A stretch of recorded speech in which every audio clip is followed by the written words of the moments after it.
Hello, everyone, and welcome to a new episode of One Arm Wednesday. I have a new mic, so hopefully that doesn't disrupt anything going forward. But today we're going to cover programming. I'm going to go a little bit over what my current one arm programming is, what I had done when I was specifically targeting one arm pull ups, and what we might want to consider when we're actually building up to our first one arm pull up.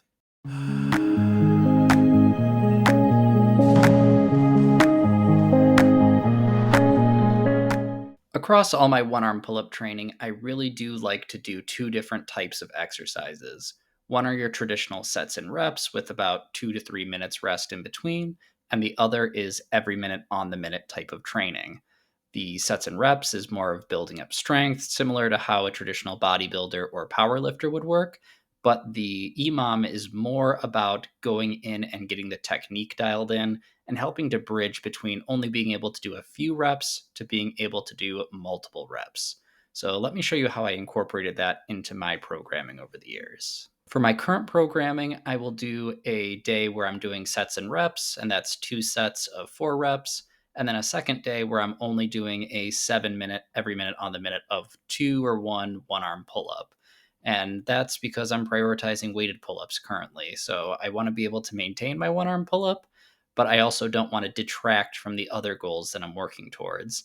So I found something that's sustainable where I can still go in and get the work done on the one arm pull up. But after testing what my max one arm pull ups are over the split, I was able to maintain what my previous best roughly was. So I know that by doing this, I'm able to maintain. And whenever I decide to go back to one arm pull ups, I'm at least at the same point that I was before I swapped over. Now, when I was specifically training for one arm pull ups, my training looked a little bit different. I would start with front levers similar to what I'm doing now, but I would also incorporate in more reps and sets of one arm pull ups. And then for my every minute on the minute day, I would have a longer every minute on the minute. I would go up to 12 or 13 minutes for that. And then I would also incorporate sets of assisted one arm pull ups following this. So that would be doing 6 in a row on one arm before changing over to the other arm, and vice versa, and repeating and adding in volume that way. Other aspects would be including one arm dead hangs, just being able to get comfortable being on one arm. So a typical workout would either be starting with my reps and sets, and then moving into assisted one arm pull ups, and then going into some sort of maybe weighted pull ups to supplement or regular pull ups of some kind, and then doing my one arm dead hangs near the end of the workout. So a structure like that is what I used, and that was helping me build from roughly 2 to 3 one arm pull ups up to where I'm currently at of about 6.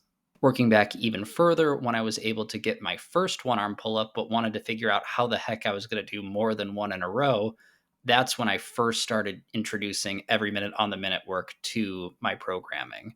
I was able to do one rep clean, but I wasn't able to get a second rep, and waiting 3 minutes to do another rep felt like it was overkill. So by doing an every minute on the minute, it was basically doing 2 reps in a row, but with a little bit of rest in between.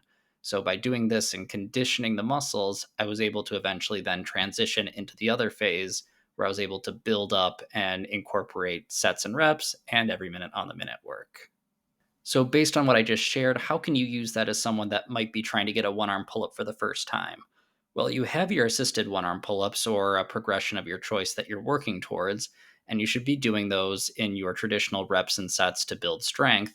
But if you have a very hard progression that maybe you're only able to get one rep of, you may want to consider adding in every minute on the minute work just to be able to get and build conditioning that way.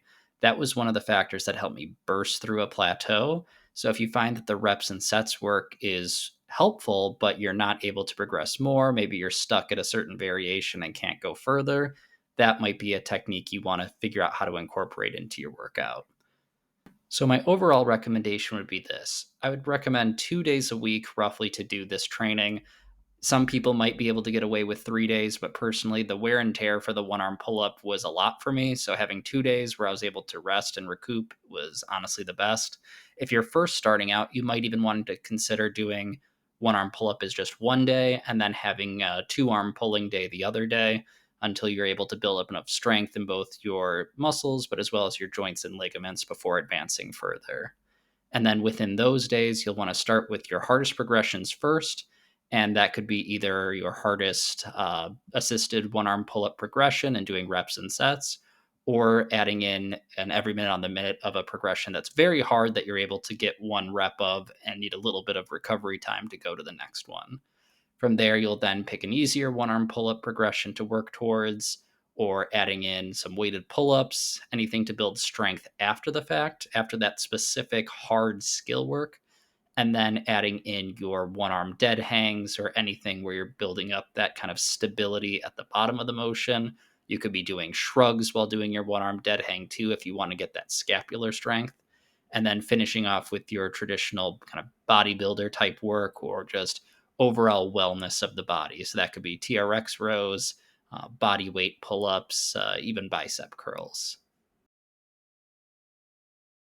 Ultimately, when it comes to your programming, you want to find the balance of doing something that can slowly move the needle without causing injury to yourself.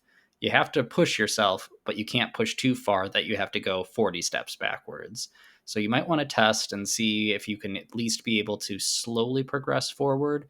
And then if you're starting to feel good, you can potentially start pushing the accelerator a bit more.